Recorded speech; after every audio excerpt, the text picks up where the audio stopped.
የተቆለፈበት ቁልፍ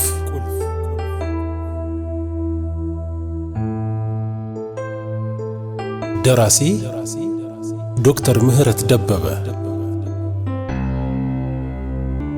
የተቆለፈበት ቁልፍ።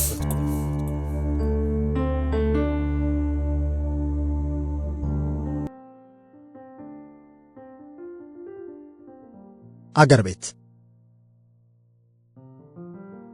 መላኩ የዱባይ ጉዞውን ጨርሶ ወደ አዲስ አበባ ተመለሰ። ከዱባይ አዲስ አበባ ረጅም መንገድ አይባልም። አዲስ አበባ ሲደርስ አየር ማረፊያ ፍተሻው ላይ ያየውና ያጋጠመው ነገር በጣም ነው ያሳዘነው። ሁሌም ወደ ውጭ መሄዱን የሚያስጠላው አንዱ ምክንያት እዚህ ፍተሻ ቦታ የሚያየው የሰውን ክብርና ማንነት የሚያጎድፈው አሰራር ነው። ኢትዮጵያውያን በውጭ የሚደርስባቸውን ግልትና መመናጨቅ ሳያንስ እዚህም አገራቸውን እንኳን ደህና መጣችሁ ሳይሆን ምን ይዛችሁ መጣችሁ የሚለው የጥርጣሬ መንፈስና እንደ ሌባ መታየቱ ያሳዝናል።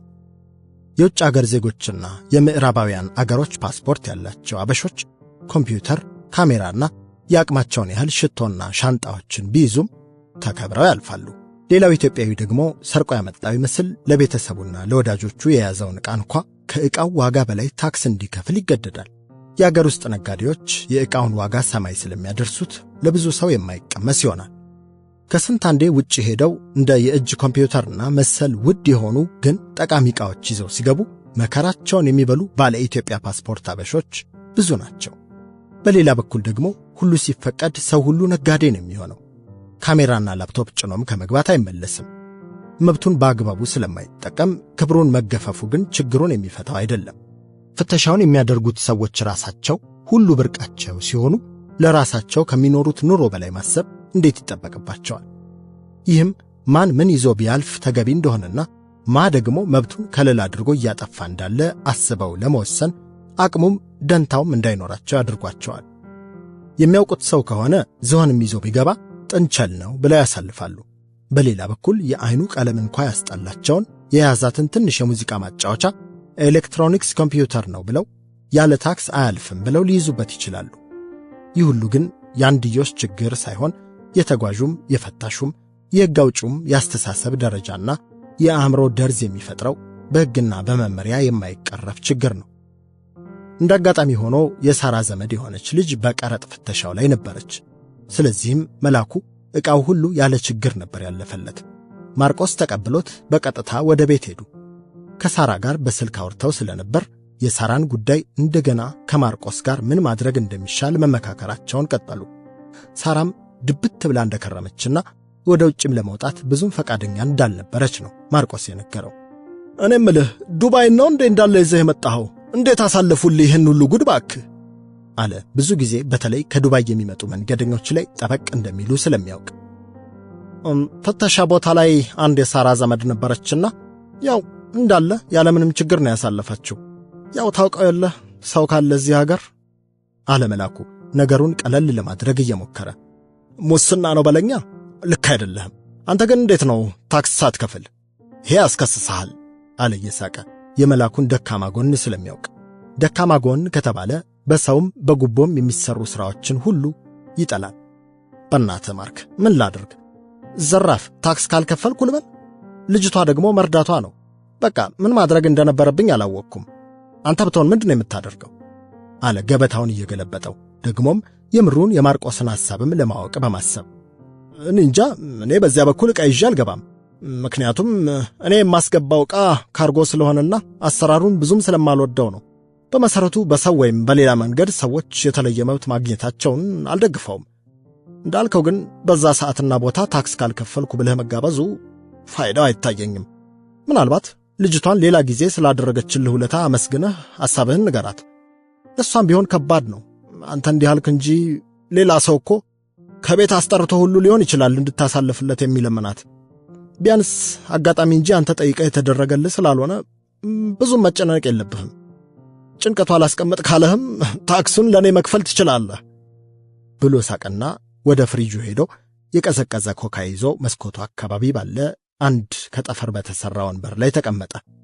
መላኩም ልብሱን ከቀያየረ በኋላ ሳራ ጋር ደውሎ ሰላም መግባቱንና ለመምጣት ማሰቡን ነገራት። ከሰዓት ወደ 10 ሰዓት ለመገናኘትና ማርቆስም ከቻለ አብረው ሊመጡ ተስማሙ። ከዚያም ከማርቆስ ጋር ምሳ በልተው ለ1-2 ሰዓት ቢያንስ አጣዳፊ ነገሮች ካሉ ቢሮ ለመግባት ብሎ ቢደውል ፎዚያን አላገኛትም። ለማንኛውም የቻለውን ያህል ለመስራትና የሚመለሱ ደብዳቤዎችን ለመመላለስ ብሎ ወደ ሥራ ገባ። መቂም ደውሎ ዘመዶቹን አዋርቷቸው በሰላም መግባቱንና ሥራውን ትንሽ ካረጋጋ በኋላ ከሰሞኑ መቂ እንደሚመጣ ነገራቸው። ሳራን የወንድሟ ጓደኛ ሚስት ነበረች ከቤት መጥታ የወሰደቻት። ሳራ ኢትዮጵያ ስትመጣ መኪና መንዳት በጣም ስለምትፈራ ነድታም አታውቅ። የከተማይቱ መስፋት ደግሞ መንዳትን የግድ እያደረገው ነው።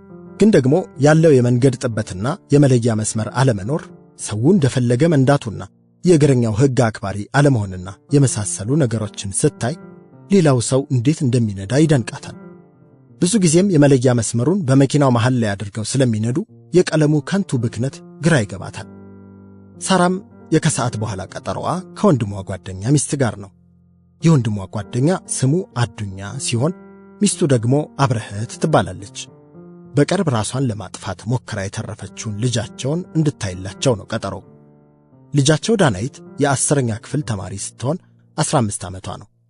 መልኳ እንደ እናቷ ጠቆር ያለች ስትሆን ከ2 ዓመት ወዲህ ባመጣቸው አዲስ ያመጋገብ ጠባይ ከስታ ሳራ አክላለች ማለት ይቻላል። 10ና 11 ዓመት ላይ ድንቡሽቡሽ ያለች መሳቅ የምትወድ በትምህርቷ ሁሌም አንደኛ የምትወጣ ልጅ ነበረች። ዳናይትንም ፓንዳ እያሉ ነው የሚያበሽቋት በውፍረቷና በጥቁረቷ ምክንያት። ልጆች እርስ በርሳቸው በጣም ክፉ ሊሆኑ ይችላሉ። የወፈረ፣ የጠቆረ፣ ያጠረ ወይም በጣም የረዘመ ልጅ አይናፋር የሆነ ወይ ደግሞ መነጽር የሚያደርግ ከሆነ ከጓደኞቹ የሚደርስበት የስድብና የብሽሽቅ ናዳ ቀላል አይሆንም። በልጆች ዓለም ለየት ያለ ሁሉ መከራው ብዙ ነው። የዳናይት እናት በባህሪዋ ኃይለኛ በመሆኗ ሁሉን አንቀጥቅጣ ነው የምትገዛው። ልጆቿ ከሷ ፈቃድና ምርጫ ዝንፍ ማለት አይችሉም። በአንድ የመንግስት ድርጅት ውስጥ የነበራትን ሥራ ትታ አሁን በንግድ ሥራ ውስጥ ገብታ የተሳካላት የሀገር ባህል ልብስ ነጋዴ ስትሆን ከሌሎች ጓደኞቿም ጋር በቡና ንግድ ውስጥ ገብታለች። ባሏ ደግሞ ዓለም ባንክ ውስጥ የሚሠራ የሚስቱ ተቃራኒ ዝምተኛና በራሱ ዓለም ውስጥ የሚኖር ለስላሳ ሰው ነው። ብዙ ስለሚጓዝም አብዛኛው የሚስቱ ጅራፍና አገዛዝ ልጆቹ ላይ ነው የሚያርፈው። እቤት ሲኖርም የሌለ ያህል ስለሚቆጠር በተለይ ከእናቷ ጋር እሳትና ጭድ ለሆነችው ለዳናይት ምንም የሚፈይደው ነገር የለም። አብረህት ከተነሳባት እሱንም ነው የምታርገበገበው። ልቧ ክፋት ባያውቅም አፏ ከመርዘኛ እባብ አይተናነስም። እኔ እኮ ምን ማድረግ እንደምችል አላውቅም። ለሷ ብዬ ያልሆንኩት ነገር የለም። እኔ አሁንስ እናትም አባትም መሆን ሰልችቶኛል። እሱ እንደሆነ ከእንቁላሉ እንዳልተፈለፈለ ጫጩት በራሱ ዓለም ነው የሚኖር። ባለፈው ትልቁ ልጅ ሰክሮ ስለነበር ከሰው ጋር ተደባድቦ ከዩኒቨርሲቲ ተባሮ በስንት መከራ ነው መልሼ ያስገባሁት። አሁን ደግሞ ይቺ ይኸው ገና ከፍ ሳትል ብላ ማልቀስ ጀመረች፣ በአንድ እጇ መሪውን እየደበደበች። አብረህት የምታደርገው ጠፍቷት ነው የከረመችው። ለወትሮ ሁሉን መቆጣጠር የምትችለው የዳናይት እናት የልጇ ጉዳይ ግን ከአቅሟ በላይ እንደሆነ ተገንዝባለች። ይሄ የመጀመሪያዋ ነው ራሷን ለመጉዳት ስትሞክር አለች ሳራ ዳሽቦርዱ ላይ ያለውን ናፕኪን እያቀበለቻትና ጀርባዋን እያሻሸችላት። ከንባዋ ጋር እየገነፈለ የሚወጣውን ቁጣ ስታይ ሳራ የአብረህትን ኃይለኛነትና ምናልባት ይህም ለችግሩ አስተዋጽኦ ሊኖረው እንደሚችል መገመት ችላለች። ምን የመጀመሪያዋ ነው? ከየት እንዳመጣችው አላውቅም። ከመዳፏ በላይ እጇን አንዴ በመላጭ አንዴ በቢላ መቁረጥ ነው። በከፋት ቁጥር የማታየው ፊልም የለም። ደግሞ ኢንተርኔት ላይ ተጥዳ ነው የምትውለው። ከዚያ የተማረችው ሙያ ሳይሆን አይቀርም። እንዴት ያለች ድንቡሽቡሽ ያለች ልጅ ሳራ አክላለች። አሁንም ወፍራም ነኝ እያለች ምግብ አትበላ። መታጠቢያ ቤት ካልተቆለፈባት ጣቷን እየሸነቆረች ያለ የሌለውን ማስወጣት ነው አለች። ቀኝ እጇን ከመሪው ላይ አንስታ አመልካች ጣቷን ወደ አፏ እንደማስጠጋት ብላና ፊቷን ጭምድድ አድርጋ። አነዳዷ ፈጣንና ድፍረት የተሞላበት ሲሆን ከፊታቸው አላሳልፍ ያላቸውን ታክሲ እንደምንም ብላ ስታልፈው የብስጭት ጥሩምባ ብታሰማውም ፊቱን አዙሮ ያላያት መሰለ። ብዙ ጊዜ አብረህት በሄደችበት ሁሉ ሰዎች ወደዋት ሳይሆን ፈርተዋት የፈለገችውን ያደርጉላታል።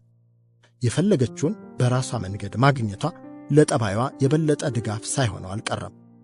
የመጀመሪያ ባሏ እንደሷው ኃይለኛ ስለነበር ከመጋደል ተርፈው ነው የተፋቱት። ከሱ የወለደቻቸው 2 ወንድ ልጆቻቸው ሐዋሳ ዩኒቨርሲቲ በመማር ላይ ናቸው። ከአዱኛ የምትወለድ ልጃቸው ዳናይት ብቻ ናት። አዱኛን በአንድ የጋራ ጓደኞች ግብዣ ላይ ተዋውቀው ነው በዚያው ተቀራርበው ነገሩ ለጋብቻ የደረሰው። እሱ ሴት የሚፈራና አይናፋር ስለሆነ የሷን ድፍረትና ቅልጥፍና አይቶ ወዷት ነበር። እሷም የሱን እርጋታና ዝምተኛነት ልታልፈው አልቻለችም።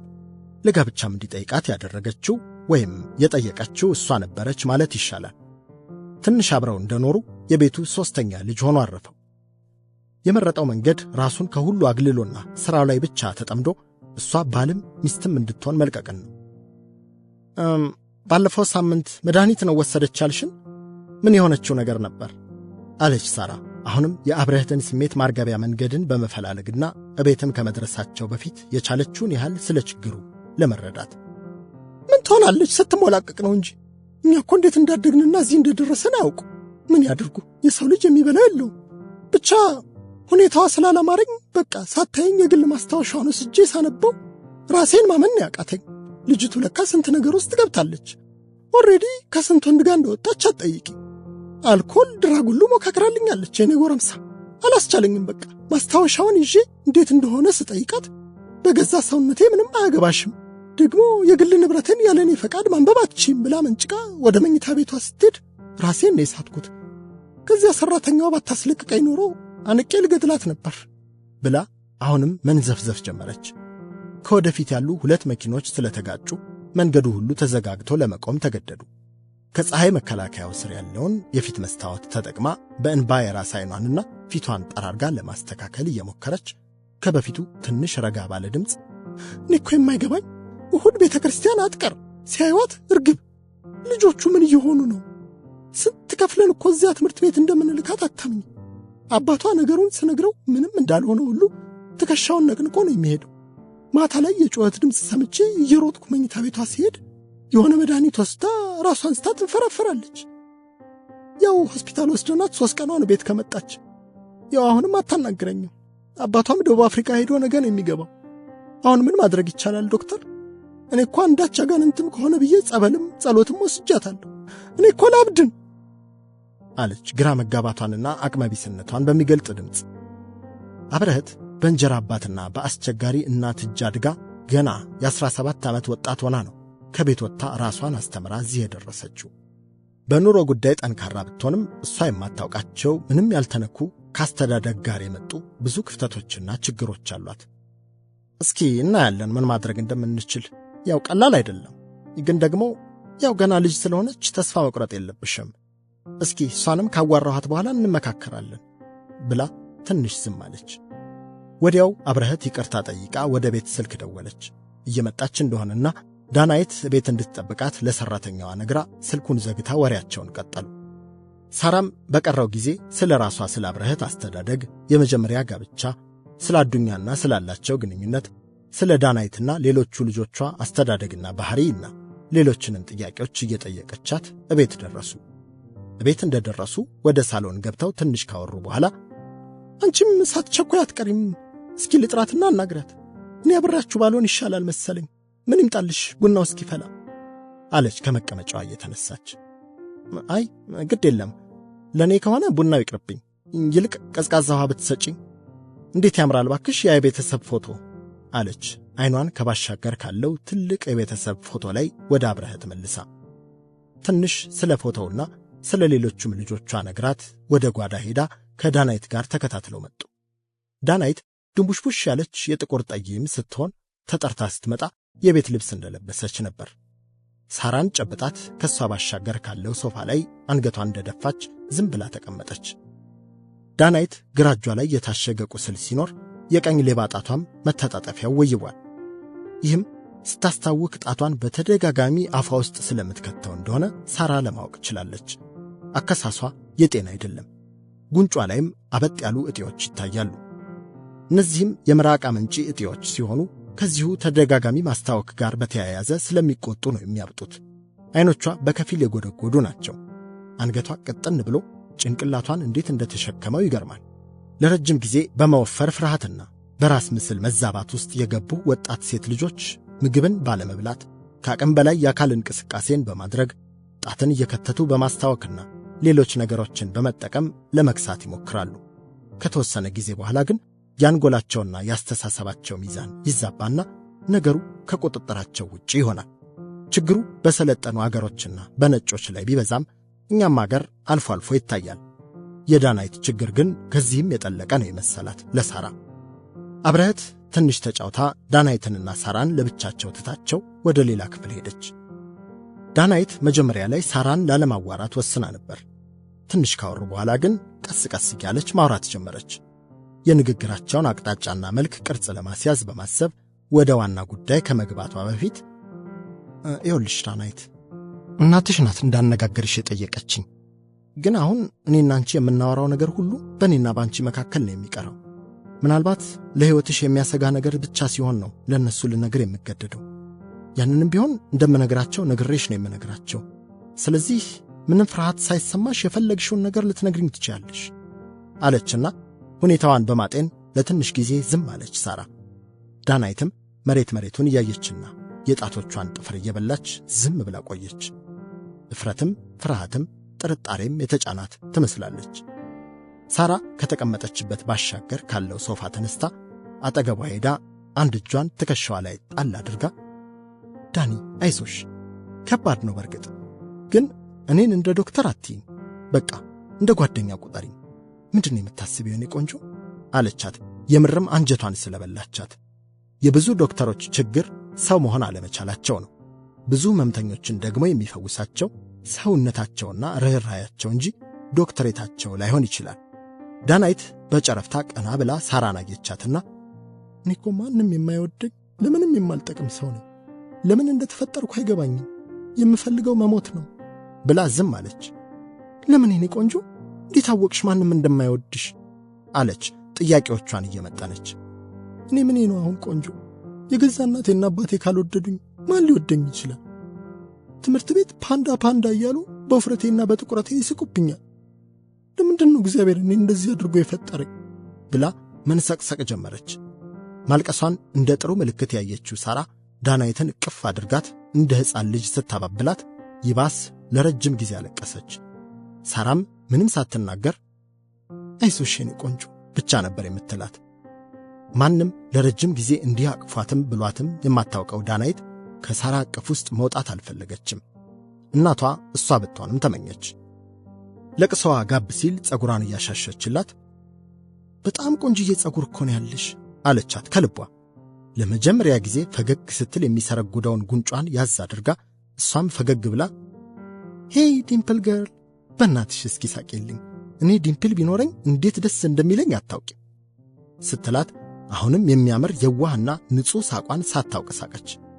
ከዚያ በኋላ ምንም ሳይቀር ነበር ከልጅነቷ ጀምሮ ሁሉንም ነገር የነገረቻት። ሳራም ምንም ነገር ሳያስደነግጣት ፊቷንም ሳይለውጠው ሰማቻት። በርግጥ አንዳንድ የነገረቻት ነገሮች ራስ አስይዘው የሚያስጮኹ ናቸው። ሳይደነብሩና ለፍርድ ሳይጣደፉ ሰዎችን ረጋ ብሎ በጸጥታ መስማት ሙያዋ ካስተማራት ጥበቦች አንዱ ነው።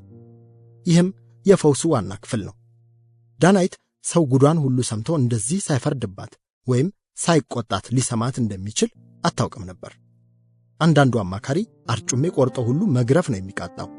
ሳራ ግን ለመስማት የተከፈተ ልብ ነው ያሳየቻት ለዳናይት። ዳኒት መቼ ነው እንደዚህ ማድረግ የጀመርሽው?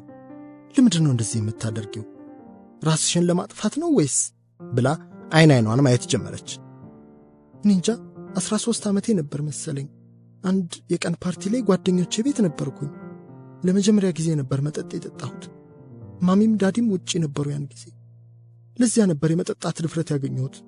ደግሞም አንቺ ብቻ ከሆንሽ የማትጠጪ ሁሉም እንደሞኝ ነው የሚያይሽ። ጓደኞቼም እነ ማሚ እንደሌሉ ስላወቁ በቃ ሲያደፋፍሩኝ ጠጣሁና ሰከርኩ መሰለኝ። ከዚያም ከኔ በ3 ዓመት የሚበልጡ 2 ወንድ ልጆች ይዘውኝ አንዱ መኝታ ቤት ገብተን ከሁለቱም ጋር ሴክስ አደረግን። ወዲያው ባይታወቀኝም አሞኝ ቆየሁ 4 ቀን። ለማንም አልተናገርኩም። ከዚያ በኋላ ቤተ ክርስቲያን መሄድም አስጠላኝ። ቆሻሻ የሆንኩ ያህል ይሰማኝ ነበር።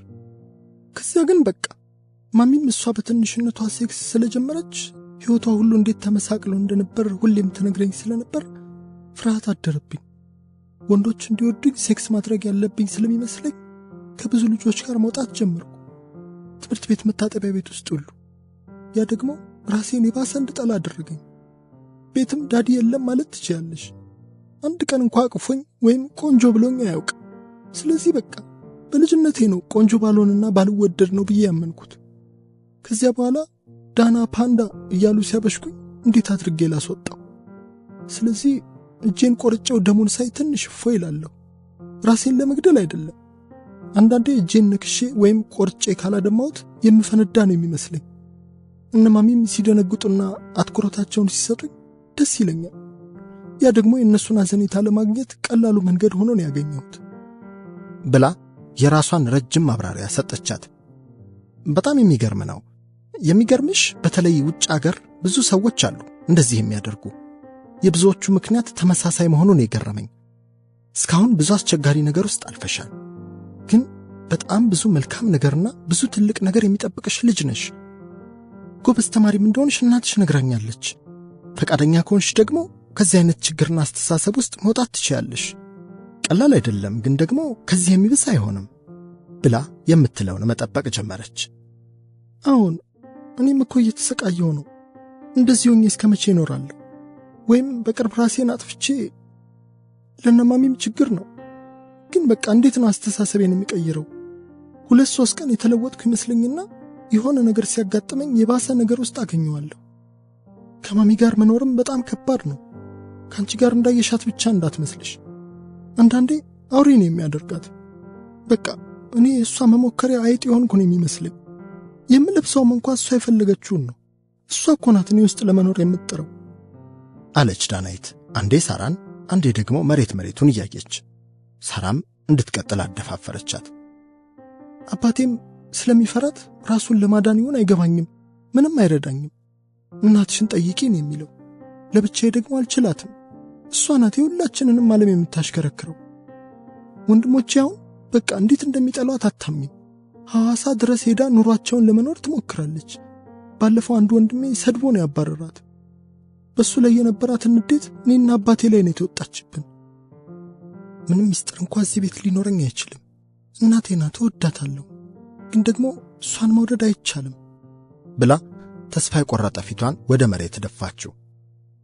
ይኸውልሽ ዳኒ፣ አሁንም ቀላል ነው አይደለም የምልሽ። እናትሽ አሁን ከምታደርገው የተሻለ ነገር ማድረግ አታውቅበትም። እሷ አንቺን እንደ ነፍሷ ነው የምትወድሽ።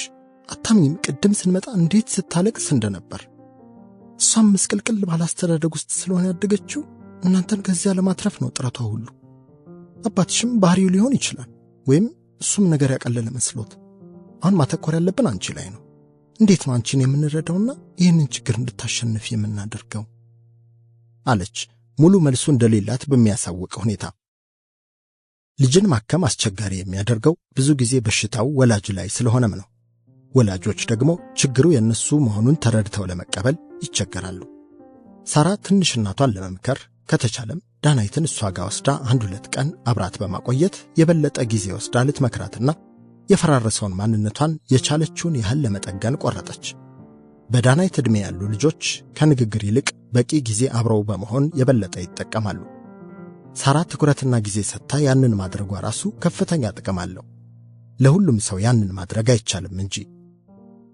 ለዳናይትም እቅዷን ንግራት ትንሽ ቀላልዳ እቅፍ አድርጋ ግንባሯ ላይ ስማት ተሰናበተቻት። ዳናይት የተለየ ፍቅር ነው ለሳራ ያደረባት። ፊቷም ፈታና በራ ብሎ ነበር ከሳሎን ወጥታ ወደ መኝታ ቤቷ የሄደችው። ይህንን ያየችው አብረህት ነገሩ በጣም አስገረሟት። እንዲህ ልጅቷም ብለሻት ነው ዶክተር? እንደዚህ ፊቷ በርቶ ካየኋት ስንት ጊዜ መሰለሽ? አይ ትንሽ ተጫወተን፣ ተመካከርን። እንዴት የምትገርም ልጅ ነው ያለች፣ እድለኛ ናችሁ አለች በደፈናው። አዎ ጥሩ ልጅ ነበረች፣ አሁንማ ተበለሻሽታን ያየሻት አንቺ ስትል ቀበል አድርጋ አይ ተቸግራ ነው እንጂ አሁንም የምትገርም ልጅ ነች ብላ ያሰበችውን አጫውታት። ለሷም አንዳንድ ምክሮችን ከሰጠቻት በኋላ አብረህትም ዳናይት ከሳራ ጋር 1-2 ቀን መቆየቷን በደስታ ተቀበለችው። ዶክተርዬ ምን እንደምልሽና እንደማደርግልሽ አላውቅም። በሌልሽ ሰዓት ይህንን ሁሉ ጊዜ ወስደሽ ስላየሽልኝ ብቻ እግዚአብሔር ይክፈልሽ አለች የምሯን ውለታዋ ከብዷት። ኧረ ምንም አይደለም፣ ደግሞ ዶክተር አትበይኝ፣ ሳራ ብትይኝ ደስ ይለኛል አለች። አንዳንድ ሰዎች ዶክተር ካላሏቸው ልብሳቸውን የገፈፏቸው ያህል ይቆጣሉ ወይም ይቀየማሉ። ሳራ ግን ሆስፒታል ካልሆነ በቀር ሳራ ተብሎ መጠራት ነው የምትወደው። ዶክተርነት ስም አይደለም ሥራ ነው ትላለች። ሳራ መላኩ እስኪመጣላት ድረስ እዛው ከአብርሃት ጋር ስለ ወላጅነትና ዕድሜያቸው በአስርት ውስጥ ያሉ ልጆችን በተመለከተ ስላሉ ስነ ልቦናዊ ችግሮችና ለውጦች እያወሩ ቆዩ። በትክክል ያላደጉ ልጆች እንዴት ጥሩ ወላጅ ሊሆኑ ይችላሉ? ሰዎች ሙዚቃና ስፖርት፣ እጅ ሥራና እርሻ ከልጅነታቸው ሲማሩ ወላጅነትንና የትዳር አጋርነትን ግን በግምትና በመላምት የሚገቡበት መሆኑ አስገራሚ ነው። አውሮፕላን አብርሮ በማያውቅ ፓይለት በሚበራ አውሮፕላን ውስጥ ማንም አይሳፈርም። ብዙ ልጆች የሚወለዱት ግን ትዳርና ቤተሰብ እንዴት እንደሚመራ በማያውቁ አዲስ ለማጆች ባቋቋሙት ቤት ውስጥ ነው። አብርሃትና አዱኛ ራሳቸውን በደንብ ሳይሰሩ ዕድሜያቸው ለትዳር ስለደረሰና መውለድ ስለቻሉ ብቻ ዳናይትን ሰሩ። ዳናይት ደግሞ ዕድሜዋ ለአቅመ ትዳር ሲደርስ ካንዱ ካልተዘጋጀ ሰው ጋር ተቆራኝታ የምትወልዳቸው ልጆች ምን አይነት ይሆኑ ይሆን? ከጎዳና ተዳዳሪው እስከ ሚሊዮነሩ፣ ከገበሬው እስከ ሳይንቲስቱ፣ ከየኔ ቢጤው እስከ አገር መሪው አብዛኛው ያገባል፣ ይወልዳል። ከ90 እጁ በላይ ግን ለትዳርም ሆነ ለወላጅነት ማይም ነው ቢባል ማጋነን አይሆንም። በምድር ላይ ካሉ ሥራዎች እጅግ አስቸጋሪ ለሆነው ሥራ እንዴት ይሆን ሰው ሁሉ እንደዚህ ደፋርና ግዴለሽ ሊሆን የቻለው? በዚህ በማይማን ኅብረት በተቋቋመ ተቋም ውስጥ እንደሚወለዱ ልጆች ምን አሳዛኝ ፍጥረት ሊኖር ይችላል? እንደ ትዳር የዕድሜያችንንና የሕይወታችንን ብዙ ድርሻና ዘመን የሚወስድ ምን አለ? ሰውን የሚያህል ነገር ወልዶ እንደማሳደግስ ምን ከባድ ኃላፊነት አለ? ታዲያ የትዳርና የወላጅነት ማይማን የተመሳቀለ ኑሮ ኖረው ወደዚህ ዓለም ያመጡትንም ሰው ሕይወትና አስተሳሰብ ቢያመሳቅሉ ይገርማል። አስተሳሰብና አእምሮም በከፍተኛ ደረጃ የሚቀረጸውና የሚወሰነው ትምህርት ቤት ሳይሆን በልጅነት ዕድሜ በቤተሰብ ውስጥ ነው። ለምሳሌ ያህል የማታፈናፍን ኃይለኛ እናትና የማይከላከል ፈዛዛ አባት ባለበት ቤት ተወልደው የሚያድጉ ሴት ልጆች ብዙ ጊዜ አንድም አመፀኛና መራር ነው የሚሆኑት፣ ወይም ራሳቸውን የሚጠሉና ስለ ራሳቸው ዝቅተኛ ግምት ያላቸው የፍቅር ረሃብተኞች። ሴት ልጅ ከአባቷ ተወዳጅነትንና አፍቃሪነትን ከእናቷም ወዳጅነትንና ወላጅነትን ትወርሳለች ይባላል። ይህም ከምትክ እናትና አባት ሊገኝ ይችላል። ለምሳሌ በአያት ወይም በማደጎ ቤት ያደጉ ልጆች ካሳዳጊዎቻቸው እንዳዱኛ ያሉ እያሉ የሌሉ ፈዛዛ አባቶች የሴት ልጆቻቸውን ልብ በፍቅር ረሃብና ስለ ራስ እርግጠኛ ባልሆነ ባዶነት ሲሞሉት፣ እንደ አብርሃት አይነት እናቶች ደግሞ ወይ አመፀኛና ማፍቀር የማይችሉ ተቧጫሪ ነብሮች፣ አለበለዚያም ፈሪና ድንጉጥ እርግጠኛነት የሌላቸው ለእናትነት ብቃት የማይታይባቸው አሳዛኝ ፍጥሮች ነው የሚያደርጓቸው። ከሁሉም የሚያሳዝነው እንደ አብርሃትና አዱኛ አይነት ብዙ ወላጆች ቢኖሩም በልጆቻቸው ላይ የሚፈጥሩትን ተጽዕኖና የሚተዉትን አሻራ እንኳ አለማወቃቸው ነው። ለማስተካከል በሚያደርጉት ጥረትም ችግሩን ያብሱታል። በወንዶች ልጆች ላይ የሚፈጠረው ተጽዕኖ ደግሞ ለየት ይላል። ኃይለኛው አባት፣ ፈዛዛዋ ደግሞ እናት ስትሆን በልጆች ላይ የሚፈጠረው ችግር ሌላ መልክ ይይዛል። የአብርሃት ቤት ከመላኩ መስሪያ ቤት ብዙም ስለማይርቅ መላኩ ብዙም ሳይቆይ ስለመጣ ከሳራ ጋር ተያይዘው ከማርቆስ ጋር ወደ ተቀጣጠሩበት ካፌ ሄዱ። በቤት ከሚገናኙ ካፌ ለመገናኘት ሐሳባቸውን ቀይረው ነው። ዱባይ ስለነበረው ቆይታና አንዳንድ ነገሮች እያወሩ ሳያውቁ ነበር ካፌው የደረሱት። ብዙም ሳይቆይ ማርቆስም ተቀላቀላቸው። ትንሽ ሲቀላለዱ ከቆዩ በኋላ ስለምን ተስኖት አዲስ ልጅ ጉዳይ መወያየት ጀመሩ። ሳራ ተረጋግታ ስለነበር ነገሩን እንዴት አድርገው ቢይዙት የተሻለ እንደሚሆን ነበር ዋና የውይይታቸው ዓላማ። ሳራ ከምን ተስኖት ጋር ለመኖር የነበራት ጭላጭ ምክንያትም ውድም ብሎ ጠፍቷል። ቆይ አሁን እሱን መፍታት የሚከለክለኝ ነገር ይኖራል ማለቴ በመጽሐፍ ቅዱስ ሕግ መሠረት አለች ሳራ ብዙ ጥልቅ ዕውቀት ባይኖራትም። ከሷ ሁኔታ አንጻር ግን መፋታቱ የሚፈቀድ እንደሆነ ሳታውቅ ቀርታ አይደለም። ሳሪ፣ መፍታት መፈቀድ መከልከሉ ሳይሆን ዋናው ነገር ላንቺም ለልጆቹም የተሻለ የሚሆነው ማለቴ በአጠቃላይ ምንድነው የተሻለው አማራጭ የሚለው ይመስለኛል። መፍታትም ሆነ ሌላ ዕድል መስጠት ቢሆን ውሳኔሽ እንዴት ነው መደረግ ያለበት የሚለው የበለጠ ሊታሰብበት ይገባል።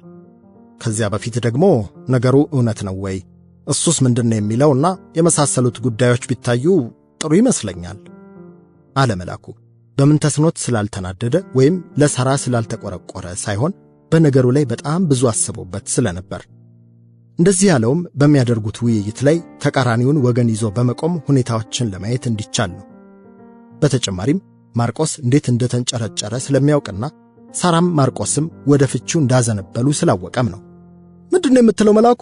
አንተ እኮ ልጁን ብታየው ትንሹ ምን ተስኖት ነው ምንድነው የሚረጋገጠው? ደግሞ ሰውየው ልጅቷን እንዲህ መከራዋን እያበላት እያየ የምን ዕድል ነው የሚሰጠው? አለ ሳያውቀው ድምፁ ከፍ ብሎ ማርቆስ። መሌ ይኸውልህ፣ ባለፈውም ሐዋሳ ሄደው ሲመጡ ልብሱ ሊታጠብ ሲል የተገኘ ኮንዶም አለ። አሁንማ እኮ ምንም ደንታ የለውም ቢታወቅ ባይታወቅ አለች ሳራም የማርቆስን ሐሳብ ለማጠናከር በሚመስል አነጋገር። እኔ ግን አሁንም ፍቺ ወደሚባለው ጉዳይ ዝም ብሎ በጭፍን መንደርደሩ አይታየኝም። ላንቺም ቢሆን ጥሩ አይመስለኝም። ማለቴ ነገሩ እውነት ከሆነ ከመጽሐፍ ቅዱስ አንጻር በዝሙት ሰበብ ሰው ሊፋታ ይችላል። ግን ሊፋቱ የሚችሉበት መንገድ አለ ማለት ይቅር ሊባባሉ ወይም ዕድል ሊሰጣጡ አይችሉም ማለት አይደለም ብሎ ማኪያቶን ፉት ሲል፣ መሌ አንተ እኮ ችግርህ በመጽሐፍና በሕይወት መካከል ያለውን ልዩነት ትረሳለህ። አሁን የምናወራው ስለ እህትህ ስለ ሳራ ነው። ሃለው ደግሞ ታውቃለህ ምን ተስኖት ስለሚባል? አይዶን ነው ምን እንደምል ስለሱ አንተ እንዴት እንደምታየው አላውቅም አለና ማርቆስ ወንበሩ ላይ ደገፍ ብሎ ጣራጣራውን ማየት ጀመረ። እኔ መፍትሄ የሚመስለኝ መጀመሪያ የቤተሰብ ስብሰባ ይጠራ፣ የሱም ወላጆች ይኑሩ። ከዚያም የልጅቷንና የሕፃኑን ፎቶ ተይዞ ችግሩ ይነገር። ካመነ ጥሩ፣ ከካደም የዲኤንኤ ምርመራ እንዲደረግ ይጠየቅ ሲል መላኩ፣ ምርመራውንም ቢቢልስ? ታውቀዋለህ ሥራውን ስለሚያውቅ እሺ የሚል አይመስለኝም አለ ማርቆስ። ሳራ ሁለቱ የሚያደርጉትን ክርክር መስማቱን ቀጥላለች፣ ታዛቢ እንደሆነች ሁሉ። ይህም ማርቆስ የድርጊት መላኩም የማሰብ ሰዎች የመሆናቸው ልዩነት የፈጠረው ነገር ነው። ካመነ ነገሩን ያሳጥረዋል። ሳራ መወሰን ትችላለች፣ ይቅር ለማለትና ዕድል ለመስጠት አሊያም ለፍቺ። ለሁለቱም ነፃ ናት። ፍቺ ከተባለ እዚህ ሳይሆን አሜሪካ ከተመለሱ በኋላ ነው መሆን ያለበት። ካላመነና ለምርመራው ከተስማማ ውጤቱን መጠበቅ ነው። በዚያ መሰረት ይደረጋል። ምርመራውንም እምቢ ካለ ደግሞ አሁንም እምቢ ማለቱን እንደ መረጃ ወስዶ ሳራ መወሰን ትችላለች። ዋናው ነገር ግን እዚህ መሆን የለበትም። ቀጥሎ ደግሞ ልጆቹን የማሳደግ ጥያቄ አለ። ሌላም ቴክኒካል ነገር፣ እሱ ግን በኋላ ይደርሳል። የቤተሰብ ስብሰባ መጠራቱ ደግሞ እውነቱን ሁሉም እንዲያውቅ ስለሚያደርግ የሆነ ያልሆነ ወሬ ማውራት አይችልም ብዬ ነው የማስበው ብሎ ትከሻውን ወደ ላይ ሰበቅ አድርጎ መድረኩን ለቀቀ። ብዙ ተጨቃጭቀው ስብሰባውን በ3 ቀን ሊጠሩና ምንተስኖት ቢስማማም ባይስማማም ሳራ ከሳምንት በኋላ ወደ አሜሪካ ሄዳ የፍቺ ሂደቱን ልትጀምር ተስማሙ። ውይይቱ ለሳራ ከባድ ነበር። በተለይ የልጆቹ ጉዳይ ብዙ ፈተና መሆኑ አይቀርም። ከዚያም ተያይዘው ወደ ሳራ ቤት ሄደው ራት በልተው ተጫውተው እነሱም ወደ ቤት ሄዱ። ምንተስኖትም እንደለመደው አምሽቶ ስለነበር እስከ እኩለ ሌሊት አልገባም። ሳራ የፍቺው ነገር በውስጧ ስላለቀ ጉዳይም አልሰጣት። ሁለቱም መኪና ይዘው ስለነበር በቀጥታ ማርቆስ ቤት ሄደው እዚያው አድረው ነው መላኩም ወደ ሥራ የገባው። ከ3 ቀን በኋላ በነበረው የቤተሰብ ስብሰባ ላይ የምንተስኖት ወላጆች መላኩና ማርቆስ፣ አንድ ሌላ ሳራን በጣም የሚወዳት የምንተስኖት ታላቅ ወንድም እንዲሁም የሳራ አክስት ተገኝተው ነበር። ማርቆስ እንዳለው ምንተስኖት ነገሩን ሽምጥጥ አድርጎ ክዶ ጭራሽ አራስ ነብር ሆነ። እዚህ ፎቶ ላይ ያለችውን ልጅ አታውቃትም ብላ ለሱም ለሌሎቹም ፎቶውን ሰጠቻቸው። ትንሽ ድንጋጤ ፊቱ ላይ የታየበት ምንተስኖት አንዴ ሸምጥጧልና አሁንም ድርቅ ብሎ አላውቅም አለ። ሁሉም የሕፃኑን እሱን መምሰል ግን ሳያውቁት አልቀሩም። አባቱ ከዚህ በፊት እቤት መታ ነገሩን ነግራቸው ያባረሯት ልጅ እንደሆነች ስላወቁ እንዴት አገኘችሽ አንቺን ልጄ? እዚህ እንዳላችሁስ እንዴት አወቀች? አሉ ነገሩን ለማርገብም የምርም ግራ ገብቷቸው። እኔ ስልኬን ከየት እንዳገኘችው አልጠየቅኳትም። ደወለችልኝ፣ ቀጠርኳት፣ ልጇን ይዛ መጣች። ሁሉንም ነገር ነገረች። እናንተንም ለማግኘት ሞክራ ሰድባችሁ እንዳባረራችኋት ነግራኛለች አለች ሳራ። የሰውየው እንዳላወቀ መሆን አንጀቷን ስላሰረረው ትንሽ አፈር ያሉት የምንተስኖት አባትም ኧረ እኔ ትዝም አትለኝ፣ ምን ዘንድሮ ሰው አሜሪካ ከኖረ ሴቱ ሁሉ ወለድኩለት ነው፣ እንዲህ ብሎ ቃል ገባልኝ ነው፣ ስንቱ ትዝ ይለኛል ብለሽ ነው አሉ። አሁንም የምንተፍረታቸውን እያስተባበሉ የምንተስኖት ነገር ሆኖባቸው ትዳሩንም ማትረፍ ይቻል እንደው ብለው ነው እንጂ እሷም ትዝ ትላቸዋለች። ልጁም ልጃቸውን ቁጭ ነው። ቀላል እኮ ነው። ምንተስኖት እርግጠኛ ሆኖ እንኳን ሊወልድላት ልጅቷን እንደማያውቅ ነው የተናገረው። ስለዚህ አሁን እንደ ድሮ ዘመን አይደለም፣ የዲኤንኤ ምርመራ ማድረግ ነው። እሱ ሁሉንም ይገልጸዋል። እሷም ከዋሸች የእጇን ታገኛለች አለ መላኩ ነገሩ እያናደደው ስለመጣ። ነገሩ እንደ መብረቅ የመታው ምንተስኖት ዝም ብሎ ቆየና እና እኔ ማንም የመንደሩ እርጋጥ ሁሉ የሱ ልጅ ነው ባለ ቁጥር ደም ምርመራ ልሮጥ ነው አብሬ? አላውቃትም፣ ምርመራም አላደርግም፣ አለቀ። ማመን አለማመን የኔ ችግር አይደለም አለ መውጫ መንገዱ ይህ ብቻ እንደሆነ እያሰበ። እናቱም እሱን ተከትለው የምን ዲኤንኤ ምናምን ነው? የሰው ደህና ትዳር ለመበጥበጥ ነው ሳጥና የሌላካት። ልጄ እንዲህ በየመንደሩ የሚል ከሰከስ አይደለም። ልጇን ታቀፋ እዚያ አባቱን ትፈልግ። የማናትቺው እርጋጥ አሉ የሱኑ ሐሳብ እያጠናከሩ። ምርመራው እኮ የሚደረገው ትዳርህን ለማዳን ነው እንጂ ስለ ሴትየዋ ተብሎ አይደለም። ደግሞ ማንም ልብ ያለው ሰው ይህ ልጅ አንተን አይመስልም ማለት አይችልም። እኔ ግን ምርመራውን ማድረግ ተገቢ ነው የሚመስለኝ። ምን ተስኖት? ችግርም ካለ ከዚያ በኋላ መነጋገር ይሻላል። ካሁን በፊትም ምርመራ የጠየቀ የለም። በየጊዜውም የሚልህ ያለ አይመስለኝም አሉ የምን ተስኖት አጎት። ብዙ በትምህርት ባይገፉም አስተዋይና ፍትህ ወዳድ ናቸው። አሜሪካ ለጉብኝት ሄደው የምን ተስኖትን ግፍ ስላዩ ሁሌም ለሳራ ደጋፊና አዛኝ ናቸው። አንተ አያገባህም ጋሼ፣ በቃ ይሄ የራሴ ውሳኔ ነው። ትዳር ማዳን ምናምን የምትለውን አቁም አለ ምን ተስኖትም እየተናደደ። እንደሱ ከሆነማ ሁሉም ነገር ግልጽ መውጣት አለበት አለች ሳራ ንዴቷ ለመጀመሪያ ጊዜ ከቁጥጥር ውጪ ሆኖ።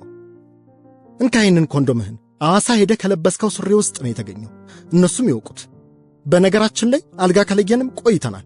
እዚህ መጥተህ አንተና ጓደኞችህ ከየሴቱ ጋር ስትዘሉ ከርማችሁ እንደምትመጣ እኮ አውቃለሁ። ደግሞ አልመረመርም ያልከው ፈርተህ ነው እንጂ ሌላ አይደለም። ልጁ እኮ ያንተ ለመሆኑ ምርመራም አያስፈልገው። እስኪ በደንብ ይው። ያችን የመሰለች አንድ ፍሬ ልጅ ደግሞ እንኳን አንተን ማንንም የልጅ አባት ነው ብላ እንደዚያ እምባዋን እያዘራች አትከተልም። ሕሊና ያላት ሰው ናት፣ ታስታውቃለች። አሁን ቤተሰቦችህ እንዲያውቁልህ ብዬ ነው እንጂ እኔ አንተን ምርመራ የምፈልግ ይመስላል? ሁሉም ነገር አልቋል። ከዚህ በኋላ እዚያው የተጋባንበት በአሜሪካ ከጠበቃዬ ጋር ነው የምትነጋገረው። የተሰጠን ዕድል መጠቀም ካልፈለግ ከዚህ በኋላ እንደቀለድክ መኖር አበቃ። ድሮም የኔ ጥፋት ነው፣ ጨርሻለሁ። እናንተም ስለመጣችሁ አመሰግናለሁ። ስብሰባው አልቋል። ሕፃን መሰልኩ እንዴ ብላ ድብልቅልቁን ስታወጣው ሁሉም ጸጥ አሉ። አይ ልጄ፣ እንደዚህም አይሆንም፣ እኛንም ማክበር አለብሽ እኮ አሉ አባቱ። አባባ ይቅርታ፣ እርሶንም በጣም ነው የታዘብኩት። አሁን ይሄ ልጅ የእርሶ የልጅ ልጅ ለመሆኑ ምርመራ ያስፈልገዋል? ደግሞስ እሷን አሁን ረስተዋት ነው? ልጆት እንደሆነ አውቃለሁ። አሁን ግን አልቋል አለች ንዴቷ ሳይበርድ። እንዲያውም መላኩና እንሂድ፣ እዚህ መቆየት አልፈልግም። እናንተ መሰብሰብ ትችላላችሁ።